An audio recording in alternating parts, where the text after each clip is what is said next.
मेरे भाई तौबा कर ले, आजा मेरे भाई ये समझ ले अल्लाह ने तुझको क्यों पैदा किया, ये समझ ले। मैं आपको बताऊं, अपने पड़ोसी मुल्क में एक लड़का गाना गाता था, गाना गाते गाते मशहूर हो गया, 16 साल की उम्र में गाना गाते गाते बड़ा आदमी बन गया।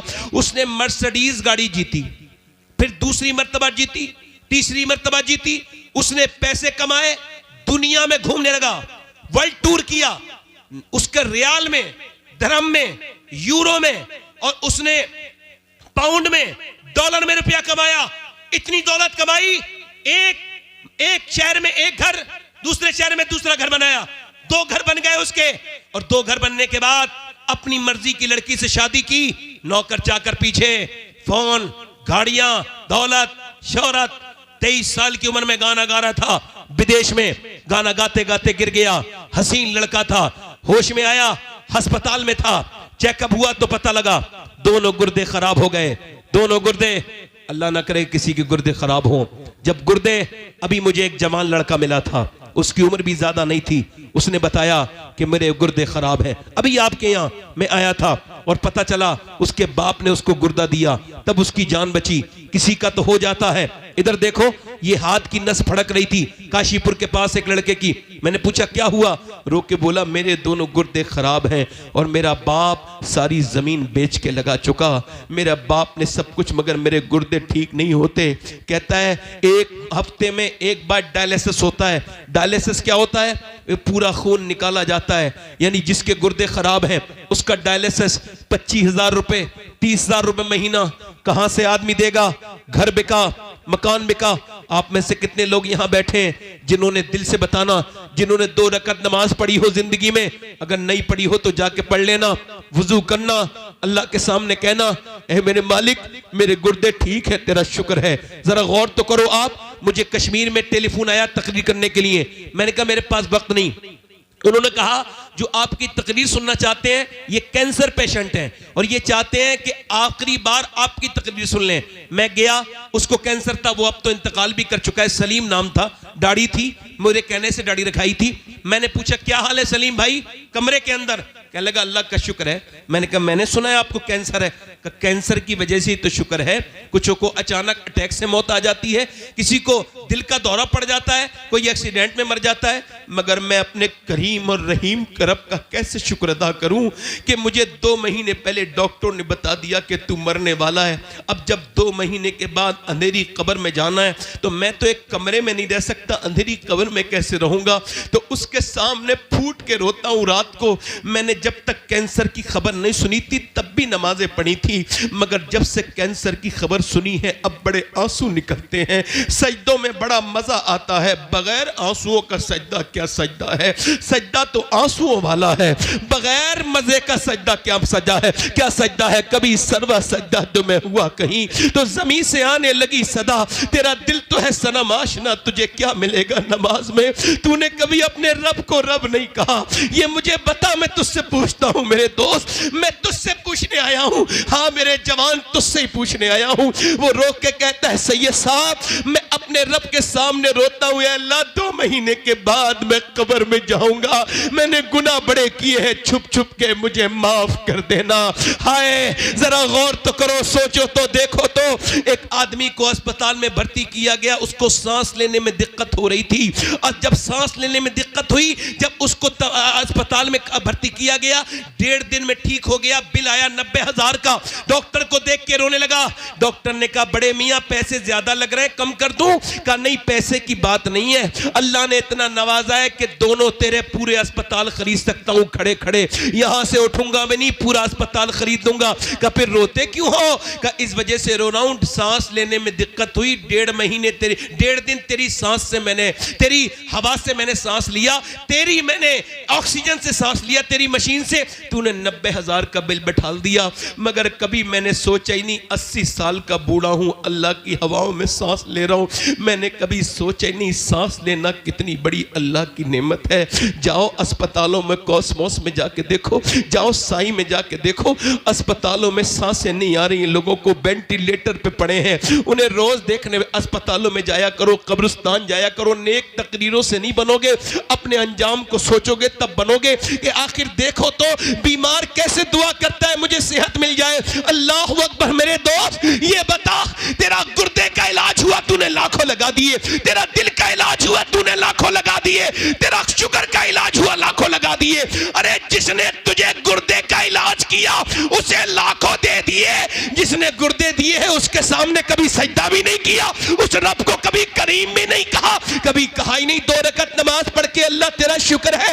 याद रखो मेरे दोस्तों, मेरी बात याद रखना। इस नाक को सुने, इधर देखो, मेरी तरफ गौर करो, ये मेरा पॉइंट नोट करो आप लोग। ये नाक है, नाक के अंदर एक बारीक सा बाल है, ये इसके अंदर रग है, रग बाल से बारीक, उसको दूरबीन से देखता है डॉक्टर तब नजर आती है, वो एमआरआई के बाद पता चलती है कि ये बंद है या खुली हुई है। और इसका काम क्या है? खुशबू और बदबू। अगर ये खराब हो जाए तो न खाने को सूंघ सकोगे, तो न फूल को सूंघ सकोगे, न कोई खुशबू आएगी न कोई बदबू। तो सुनो, पूरी दुनिया का मेडिकल साइंस मिलकर भी एक ऐसी रग नहीं बना सकता जो अल्लाह ने हर बंदे की नाक में बनाई है। बुखारी शरीफ की हदीस है, एक सहाबी आया हुजूर की बारगाह में। वो सहाबी नहीं था उस वक्त, यहूदी था, मुस्तकबिल का सहाबी था, यानी उसको कलमा पढ़ना था, पढ़ा नहीं था उसने। तो उसने कहा मुझे एक मोजज़ा देखना है, मैं मोजज़ा दिखाए मैं कलमा पढ़ लूंगा। हुजूर ने फरमाया बोलो क्या देखना चाहते हो? कहने लगे जो आप दिखा दें। फरमाया मैं तो कुछ भी दिखा सकता हूं, तुम बोलो तुम क्या देखना चाहते हो? नबी मुख्तार कुल है, जिसको जो चाहे अता कर दे। वो कहने लगा मेरी बेटी मर गई है, कई महीने हो गए कब्रिस्तान के अंदर है, क्या वो जिंदा हो सकती है? हुजूर ने फरमाया बिल्कुल हो सकती है। मेरे नबी का पाक तशरीफ लेके गए कब्रिस्तान, फरमाया लड़की तुझे आमना के लान ने आवाज दी है, जरा बाहर को तो आ। अभी लफ्ज पूरे अदा नहीं हुए थे मेरे नबी के जबान से, इजाबत का सेहरा, इनायत का जोड़ा, दुल्हन बन के निकली, दुआए मोहम्मद, अभी पूरे लफ्ज पूरे नहीं हुए हैं, जमीन की मिट्टी के अंदर सरसराहट पैदा हुई और जुम्बिश पैदा हुई, आधी मिट्टी इधर गिरी, आधी मिट्टी उधर गिरी, लड़की कब्र से ऊपर को खड़ी हो गई और बोली आके लब्बैक या रसूल अल्लाह। दारे रिसालत बस लगे आला हजरत सैयद शबाब दारे तकबीर। खुश नसीब वो नहीं है जो बाहर बैठे हैं, चौराहे पे बैठ के बातें कर रहे हैं, ये जो शटर के पीछे बैठे ये तो वो कम नसीब लोग हैं, आ गए मगर यहां आने की तौफीक नहीं है। लोगों ने मजाक समझ रखा है। अरे आप सुनो, कोई अगर नमाज नहीं पढ़ता है तो इसमें उसका कमाल कोई नहीं, अल्लाह उससे नाराज हो गया है, उसको अपने अल्लाह को मनाना चाहिए। हाँ, तो जो बाहर बैठे हैं जितने इनमें से मुसलमान हैं वो भी अंदर आ जाएं, और मैं तो कहता हूं गैर मुस्लिम भी हैं, हिंदू भी हैं, वो भी अंदर आ जाएं। मेरी तकरीर तो गैर मुस्लिमों के लिए भी फायदे के लिए होती है, उनको ही बुला रहा हूं। लोग जलसे में आते हैं, देखो भाई जलसे का पुराना रिवाज है, जब आपकी जबान बोलेगी तो सुनने वालों के कान बोलने वाले की जबान तेज करते हैं, नहीं समझे? जब आपको लगेगा आप मेरी सुन रहे हो तो मैं और अच्छे से सुनाऊंगा, और जब मुझे लगेगा आप मेरी सुन ही नहीं रहे हो तो मुझे भी क्या जरूरत पड़ रही है भाई। मैं ऐसा तो है नहीं कि कैमरों को देखूं, इतने कैमरे लगे हुए हैं, बताइए कोई कैमरों की हद है? माशाल्लाह। अच्छा इधर देखो, ये कैमरे वाले कुछ तो ठीक होते हैं, अच्छे होते हैं, नेक होते हैं, कुछ बड़े बदतमीज बदबख्त होते हैं, ये चीजें लोगों की हल्की हल्की काटते हैं। इधर देखो, छोटी सी क्लिप काटेंगे और बेइज्जती कर देंगे। अब वो कह रहा है मेरी पूरी नहीं है, अब उसकी कोई सुन ही नहीं रहा। अब आप बताओ, आपको बताऊं, जो मुसलमानों को तकलीफ दे वो ईमान पे नहीं मरेगा। किसी का दिल दुखाना काबा गिराने से बड़ा गुनाह है। छोटी छोटी तस्वीरें काट के अपने चैनल पे सब्सक्राइबर बढ़वाने के लिए, लाइक बढ़ाने के लिए इज्जतों से खेलते हो, बल्कि सोशल मीडिया ने जान तक ले ली है लोगों की। ऐसी ऐसी वीडियो लोगों की बना के डाल दी कि उन्होंने खुदकुशियां कर ली। किसी की इज्जत के साथ खेलने का किसी को कोई,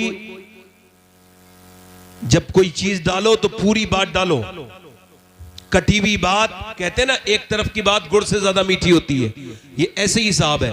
अल्लाह ताला इन यूट्यूबर्स को अक्ल अता फरमाए और इनको डर अता फरमाए, अपना खौफ, कि ये किसी की इज्जत के साथ ना खेलें। अपने चंद बातों के लिए ऐसे बना बना के डालेंगे, फलाने भाग गए, फलाने इधर चले गए, फलाने मर गए, उन्होंने मजमा लूट लिया।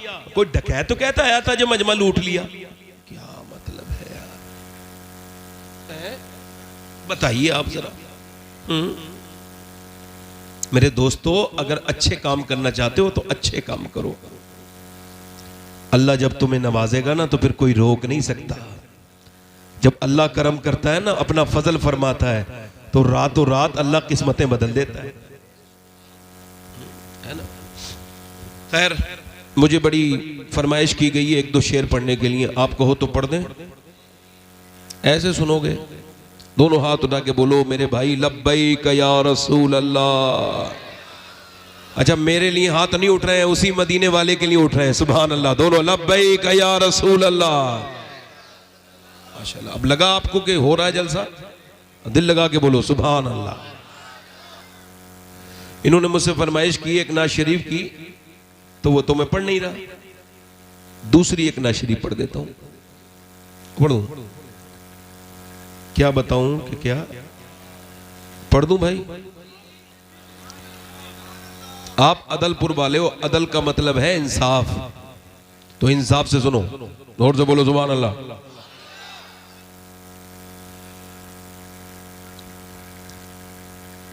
क्या बताऊं,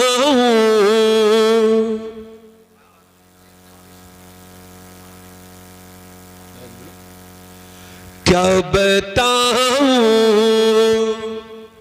कि क्या मदीना है। वाह वाह माशाअल्लाह। क्या बताऊं कि क्या मदीना है। क्या बताऊं, क्या बताऊं, क्या बताऊं कि क्या मदीना है। क्या बताऊं कि क्या मदीना है। बस मेरा मोदा मदीना है। बस मेरा मोदा मदीना है। बस मेरा मोदा मदीना है। और दुनिया वाले तो दर्द देते हैं। दुनिया वाले तो दर्द देते हैं। दर्द दिल की दवा मदीना है। दर्द दिल की दवा। मदीना है। एक शेर और सुनिए। मेहरबानी। उसकी आंखों नूर तो का नूर तो देखो। उसकी आंखों का नूर तो देखो। जिसका देखा हुआ मदीना है। पढ़ो। जिसका देखा। अल्लाह ने आपको जबान दी है दोस्तों, थोड़ी देर पढ़ लो, पढ़ो। क्या बताऊं कि क्या मदीना। जितने कैमरे वाले मुसलमान हैं सब पढ़े। क्या बताऊं कि क्या, जितने कैमरे वाले आशिक रसूल हैं वो भी पढ़े साथ में। क्या बताऊं कि क्या। मदीना है। अच्छा, मदीने कौन जाता है? जिसे बुलावा आता है? नहीं, जो नियत करता है। ये बुलावे के चक्कर में बड़ा दो नंबरी कर रहे हैं लोग।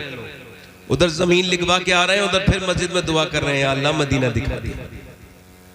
इधर कचहरी वाले का रजिस्ट्रार का मुंह देख रहे हैं, जमीनें खरीद रही हैं, दौलतें इकट्ठी हो रही हैं, मदीने से बुलावा नहीं आ रहा। झूठे बोलते हो, झूठ बोलते हो।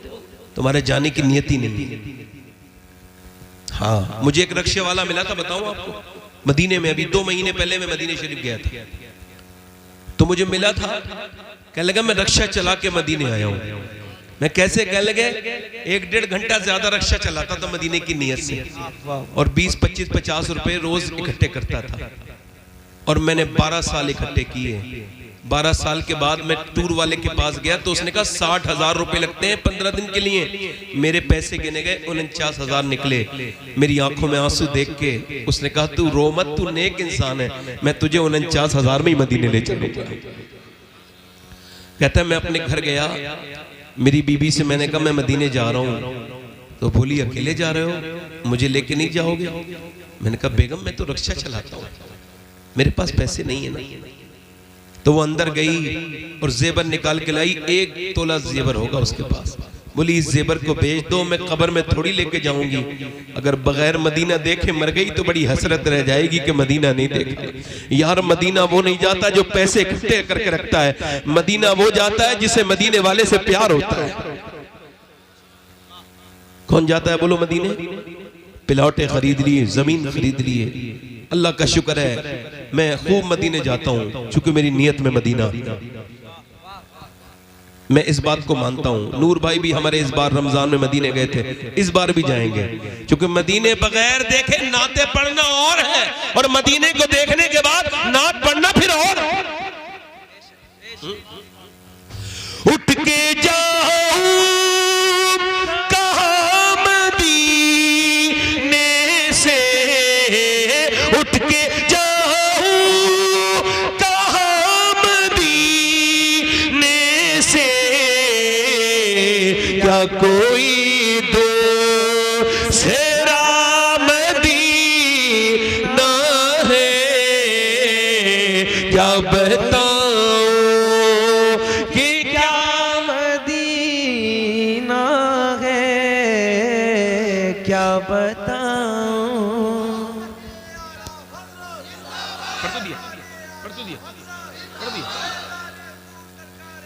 अरे छोड़ो यार, नहीं मैं तो आपका खादिम हूं। ए भाई, बैठो 1 मिनट। ए भाई 2 मिनट सुन लो, मैं खिदमत करने आया हूं आपकी। अच्छा ठीक है, आइए आइए। अब मेरी तकरीर सुन लीजिए। हमारे यहाँ क्या है ना, हंसी मजाक का माहौल है हमारे इलाके में, जलसे को भी इसी ही समझते हैं।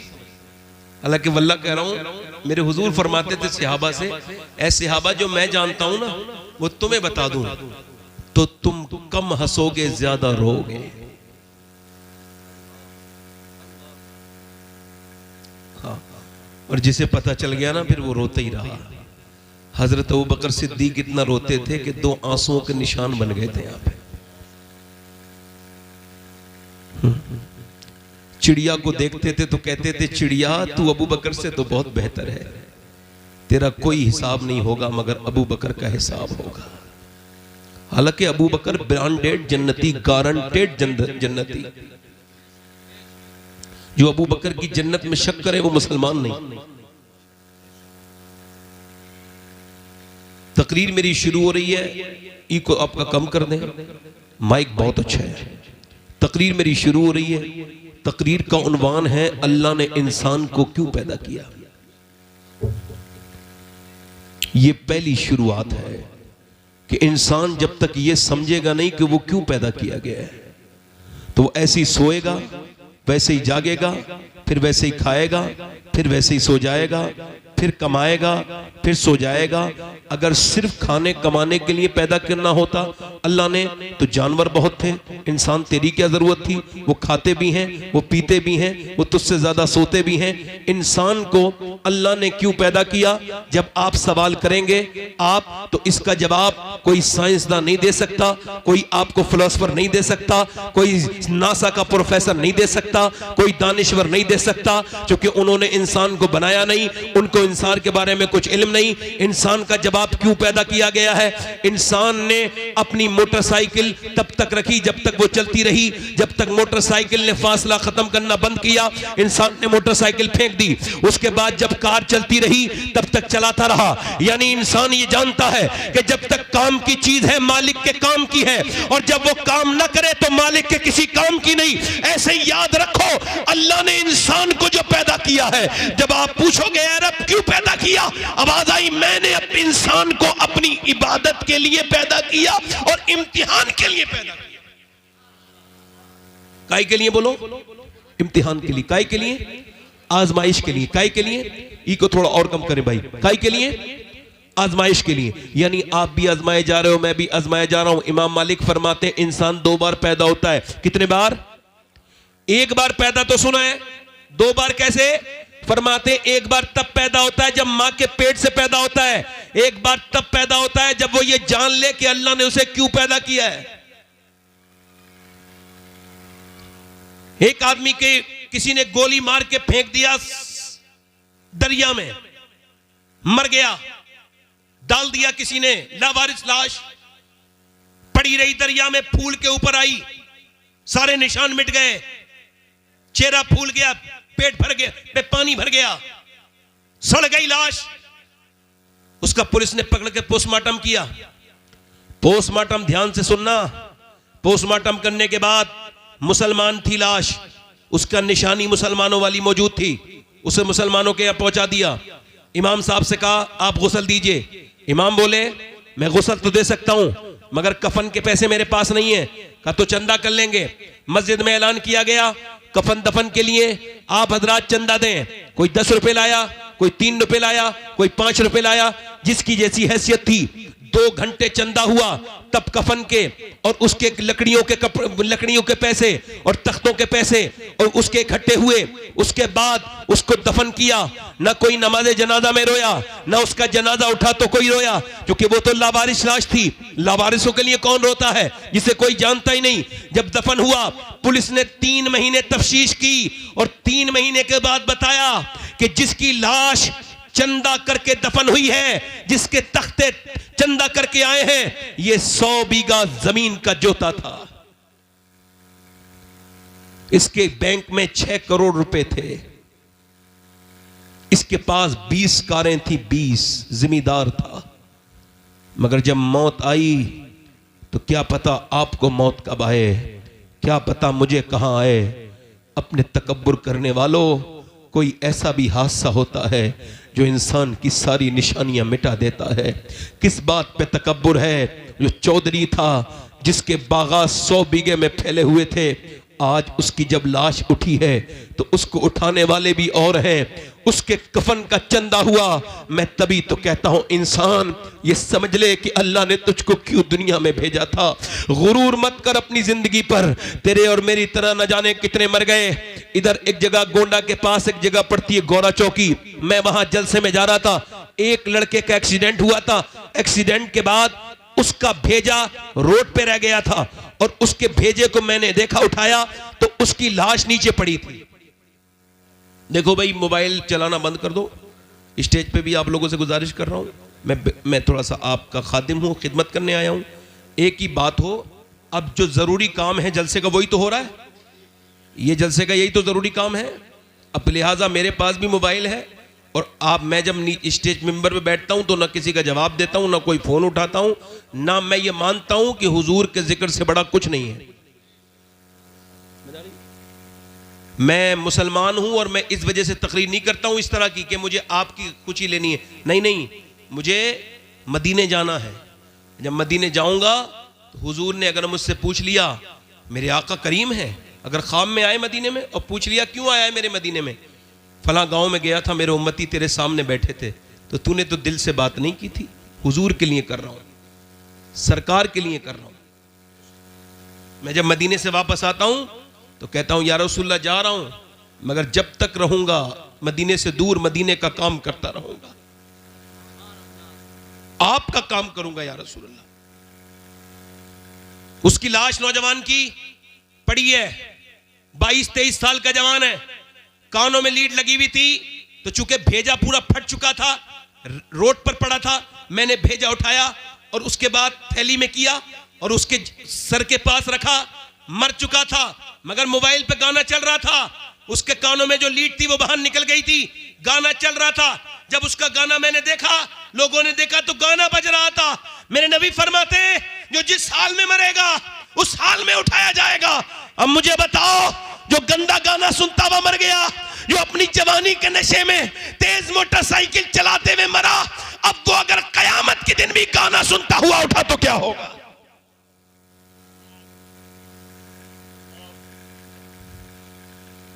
इंसान ने ये समझ लिया कि यूं ही पैदा कर दिया गया। ना ना मेरे दोस्त, ना ना। उमर कहते थे या अल्लाह, काश उमर की माँ उमर के हक में बांझ होती, काश उमर उमर ना होता, एक दिन का होता। ये आखिरत का हिसाब व किताब, ये कब्र और हश्र के मामलात कितने सख्त हैं, चूंकि तुम्हें आपको और मुझे पता नहीं, इस वजह से डरते नहीं। मेरे दोस्त, मेरे भाई, इस तरफ देखो, मेरी अम्मी आयशा फरमाती हैं, जरा गौर करो, आज ऐसे ही वक्त गुजरता चला जा रहा है। कोई चौराहे पे वक्त गुजार गया, कोई मेरी बहन बेटी अम्मियां बुराइयां करने में वक्त गुजार दिया, कुछ गीबत करने के लिए वक्त है औरतों के पास, मर्दों के पास चौराहे पे बैठ के बातें करने का वक्त है, मगर अल्लाह का जिक्र करने का वक्त नहीं। मेरे नबी फरमाते हैं जन्नत में जब जन्नती चले जाएंगे और जब उनको जन्नत दे दी जाएगी तो जन्नतियों को कोई अफसोस नहीं होगा। ये मुझे बताओ, जन्नत अल्लाह जिसे दे देगा उसे कोई अफसोस होगा?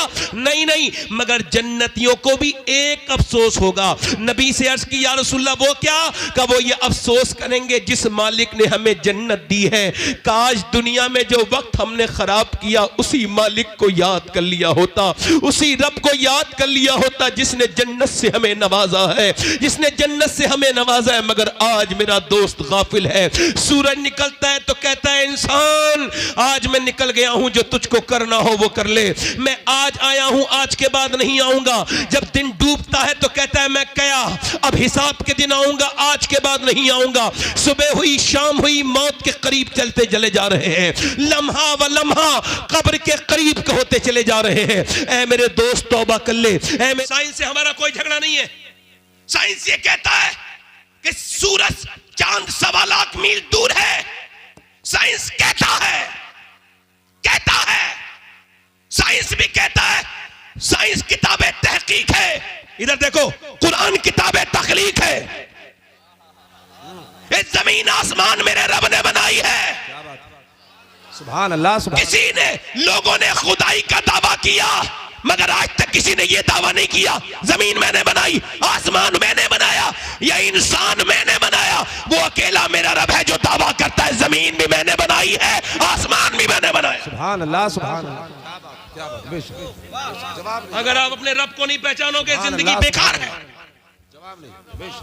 जब तक समझोगे नहीं रब कौन है, कौन है जमीनों आसमान का मालिक, कौन है बोलो। मैं क्या आपसे क्या अर्ज कर रहा था, वो नौजवान जो गाने गाता था, अब उसकी तबीयत खराब हुई, डायलिसिस हुआ, एक मकान बिका, दूसरा बिका, गाड़ियां बिक गई, रिश्तेदार छोड़ गए। गरीबों की रिश्तेदारी कम हो जाती है, अमीरों की बढ़ जाती है। बोलो गलत बात है या सही है? सुनो, जनाजे तो गरीबों के बड़े सुनसान निकलते हैं, अमीरों को छींक आ जाए, भीड़ लग जाती है। मेरे नबी फरमाते हैं मेरा एक उम्मती बीमार हो जाए और कोई अल्लाह की रजा के लिए उसे देखने जाए, फरमाते मेरे आका जब तक वापस नहीं आता मेरा उम्मती 70,000 फरिश्ते उसके लिए दुआए मग़फ़िरत करते रहते हैं। जरा जोर से बोलो, हम जैसे गुनहगार लोग और बीमारी पे किसी को देखने जाएं तो 70,000 फरिश्ते दुआए मग़फ़िरत करें। ये कितनी बड़ी बात थी, मगर गरीबों को कोई देखने नहीं जाता। ओ मेरे दोस्तों, कोई गरीब अमीर नहीं, मेरी तरफ देखो, मैं आपसे पूछता हूं, उसने लोगों को टेलीफोन किया मगर पैसे किसी ने नहीं दिए उसे। कल तक तो लोग उसके साथ तस्वीर लेना चाहते थे। क्या शोहरत पे तकब्बुर है, क्या जमीन पे तकब्बुर है? अल्लाह ने नवाजा है तो गुरूर मत करना, किसी पे अपना धौंस मत जमाना, बल्कि अल्लाह ने नवाजा है तो मस्जिद में जाना और सजदा करके नाक रगड़ना अल्लाह के सामने और कहना मालिक मैं इस लायक नहीं था। अपने पुराने वक्त को याद करना, किसको वक्त को याद रखना? पुराने वक्त को याद रखना और कहना मालिक मैं इस लायक नहीं था, तूने मुझे नवाज दिया, मेरी हस्ती ये नहीं थी। अगर ऐसे कहोगे तो अल्लाह बहुत नेमतें बढ़ाएगा। वो तकब्बुर करने वालों को पसंद नहीं करता। और सुनो, उसकी मौत करीब आने लगी। वो नौजवान जो कल तक बड़े गाने गाता था, मौत करीब आई। बीवी ने देखा रो रहा है, चेहरा काला हो गया। कहा क्यों रोते हो? कहा मैं अपनी बीवी को जीते जी बेवा देख रहा हूं और अपने बच्चों को यतीम देख रहा हूं। मैं सोच रहा हूं कि आज सबने मेरा साथ छोड़ दिया। मैंने जिन्हें गाने सुनाए उन्होंने मेरे फोन उठाने बंद कर दिए। मैं सोच रहा हूं अल्लाह ने आवाज दी तो गाने गाए, और जब मेरा बुरा वक्त आया लोगों ने छोड़ दिया। अगर गानों के बजाय मैंने नबी की नाते पढ़ी होती तो मेरा ये हाल नहीं होता, मेरा ये हाल नहीं होता। मगर मियां, आंख तब खुलती है जब बंद होने वाली होती है। इससे क्या फायदा? आज ले उनकी पनाह, आज मदद मांग उनसे। मेरे दोस्त, इम्तिहान का मतलब क्या है? तू सुबह फजर का वक्त है, तू सो रहा है नौजवान, नींद ने बड़े अच्छे से अपने तेरे पर कब्जा जमाया हुए है, और बिल्कुल सर्दी भी बड़ी सख्त है। तू लिहाफ के अंदर से अपना एक हिस्सा भी निकालना नहीं चाहता, बल्कि तू दबा रहा है। किधर से हवा आती है उधर से भी अपना कपड़ा दबा रहा है। मगर अचानक अजान की आवाज हुई। क्या आवाज आई? अजान की आवाज। अब सुनो नौजवान, सुनो मेरे दोस्त, अजान की आवाज आई, लिहाफ में गरमाई है, तू उठा, नमाज पढ़ने जा रहा हूं। नफ्स ने कहा आराम कर, सो जा, सर्दी बड़ी है, पढ़ लेना। ईमान ने कहा नहीं, नमाज अगर एक बार कजा हो गई तो कितनी बार उसको कजा पढ़ लो मगर अदा नहीं हो सकती। आए है, मैं आपको बताऊं, मैं अपनी बात कर रहा हूं, मुझे दुनिया में सबसे बेहतरीन काम यही लगता है कि नमाज को उसके वक्त में पढ़ लिया जाए। और मैंने नमाज की जितनी बरकतें देखी, अभी देखो चल रहा है ना, कितना चला ये वो दुनिया भर की चीजें, फला पकड़ लेंगे, नमाज नहीं पढ़ने देंगे। इस हाल में भी अल्लाह गवाह है कि मैंने हर जगह नमाज पढ़ी, एयरपोर्ट से लेके मुझे आज तक किसी ने टच तक नहीं किया। चूंकि मैं ये जानता हूं, मैं जिसके सामने झुक रहा हूं ना, वो दिलों का भी मालिक है, इंसानों का भी मालिक है। आपने कभी सोचा ही नहीं ऐसा? हम तो दुनियादार बने रहे। फजर का वक्त है, अल्लाह फरमाता है हदीस कुदसी है, मैंने इंसान को पैदा किया तो उसके साथ अपने दुश्मन नफ्स को भी पैदा किया। यानी मेरा नफ्स मेरा भी दुश्मन, अल्लाह का भी दुश्मन। नफ्स अल्लाह का दुश्मन।